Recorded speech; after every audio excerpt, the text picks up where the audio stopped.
Delhi police अरे जब जब मोदी डरता है पुलिस को आगे करता है।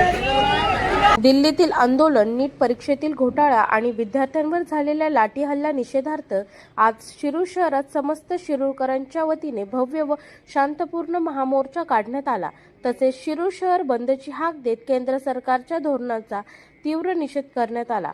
बाजार समिती आवारातील छत्रपती शिवाजी महाराज आणि भारतरत्न डॉक्टर बाबासाहेब आंबेडकर यांच्या पुतळ्यास अभिवादन करून या महामोर्चाची सुरुवात झाली। भारत माता की जय, वंदे मातरम आणि जय भीमच्या घोषणांनी पुणे नगर महामार्ग दुमदुमून गेला होता। तहसीलदार कार्यालयापर्यंत काढण्यात आलेल्या या मोर्चामध्ये विद्यार्थी, शिक्षक, वकील, डॉक्टर, महिला व नागरिक मोठ्या संख्येने स्वस्फूर्तीने सहभागी झाले होते।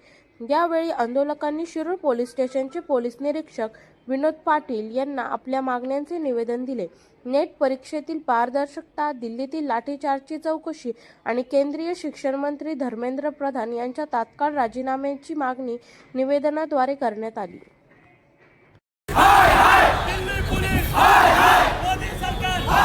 ही लोकशाही वाचवण्यासाठी मला विचाराल कोणी की धर्मेंद्र प्रधान राजीनामा देतील का? मला माहित नाही।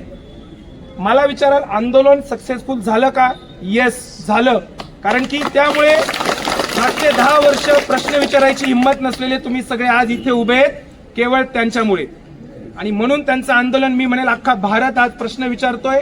भारतातल्या प्रत्येक माणसाने भीती सोडून दिली आहे आणि ती भीती सोडल्यामुळे आज प्रत्येक जण इथे उभा आहे आणि प्रत्येक जण प्रश्न विचारतोय। आणि इथून पुढे देखील गाव पातळीवर असेल किंवा देश पातळीवर असेल, चुकीचे वागले तर प्रश्न विचारा, तो तुमचा अधिकार आहे। जय हिंद, जय भारत।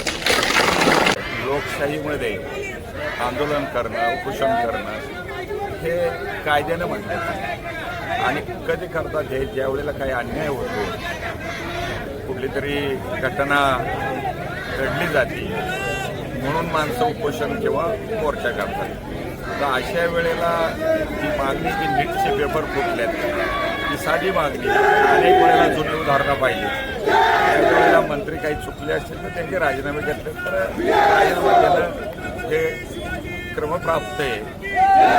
वांचून हे जे काही त्यांच्या मागण्या आहेत त्या काही चुकीच्या आहेत। आणि विद्यार्थ्यांवर जो अमानुषपणे लाठीमार झालेला आहे, महिला भगिनींचे कपडे फाडले गेलेले आहेत, अत्यंत चुकीचं आहे की महिला आपल्या कमी वयाच्यामुळे त्यांना मारहाण झाली, ते अत्यंत गैर, त्यांच्यावर कायदेशीर कारवाई होणं गरजेचं आहे। कारण आपल्याला जर मोर्चा काढायचा अधिकार असताना अशा पद्धतीनं हाणणं हे चांगलं नाही। अभिजित इतके काही विषय घेतलाय राजीनामे काल शिरूर पोलिसांनी स्पीकर लावायची परवानगी द्यायला पाहिजे होती, चुकले जो कोणाचं